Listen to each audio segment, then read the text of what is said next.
Assalamualaikum warahmatullahi wabarakatuh. Hello everyone. How's your life? I hope everything is okay. Welcome back to my channel. Let's study English together. Are you ready? Today it's still about explanation text, but for further and detailed information about how to determine generic structure and language features of explanation text. Let's get started. Untuk pembahasan kali ini yaitu masih tentang explanation text, tapi bagaimana cara menulis, kemudian menentukan generic structure dan ciri-ciri kebahasaannya. Look at these pictures.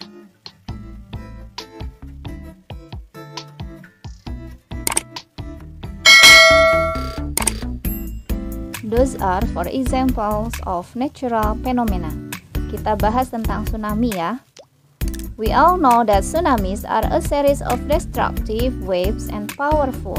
Tsunami is the deadliest wave because the wave speed is incredibly fast. But do you know how a tsunami can happen?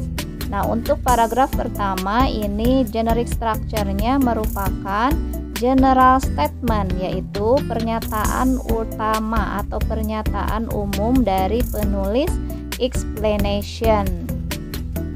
Kemudian dalam paragraf pertama ini kita akan menemukan ciri-ciri kebahasaan atau language features of explanation text.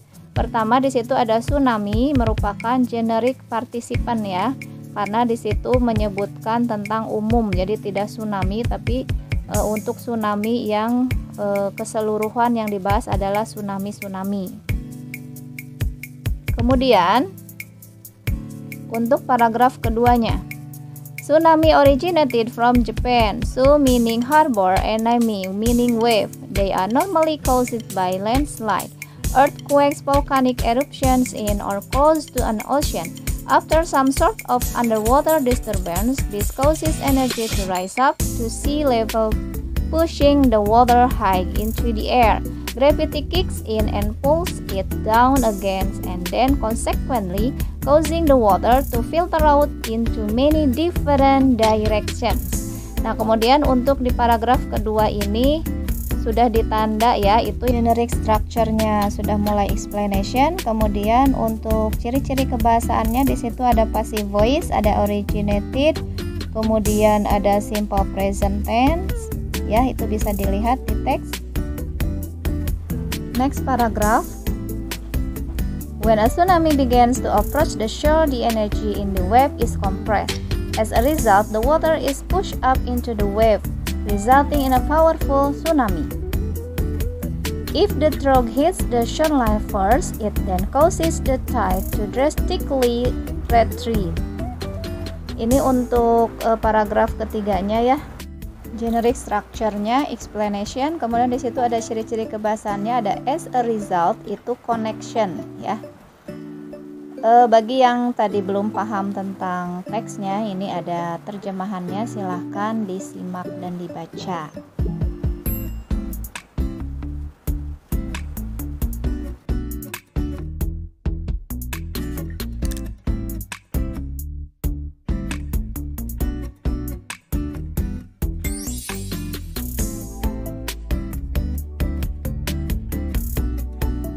Well, now for the next example.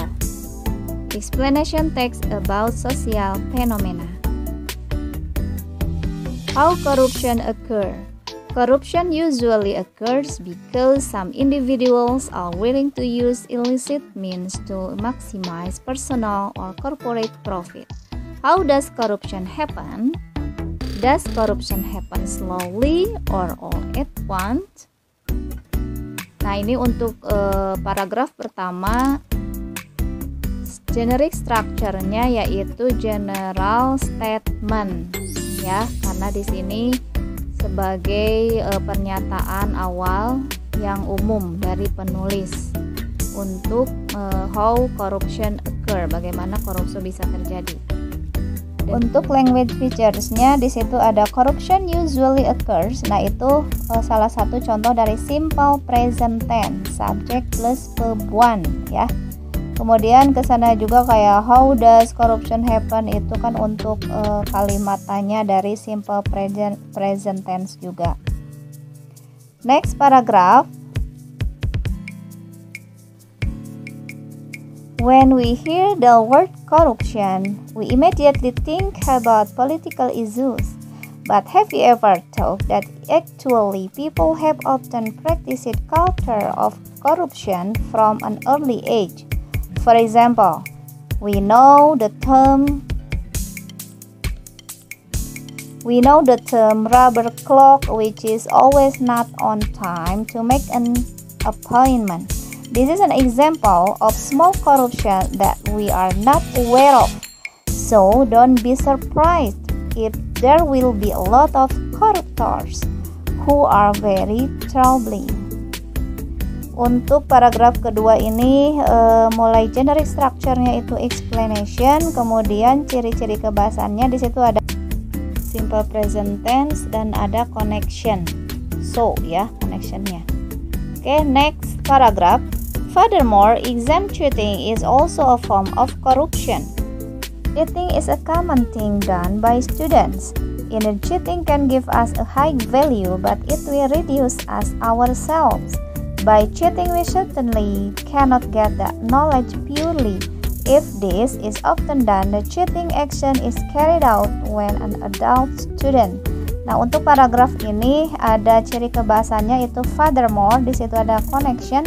Kemudian di kalimat bawah ada if this the cheating is carried out. Nah, itu contoh dari passive voice ya.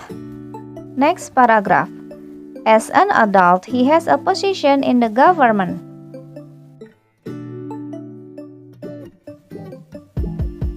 In politics and in a BUMN state-owned enterprise. Finally, the person concerned like to hang out, cheat, or outsmart the budget to look for additional income. Nah, untuk paragraf terakhir ini ada finally, berarti di situ language features connection ya. Nah, mungkin itu saja contoh dari natural phenomena and social phenomena. Silakan disimak terjemahan dari teks yang tadi.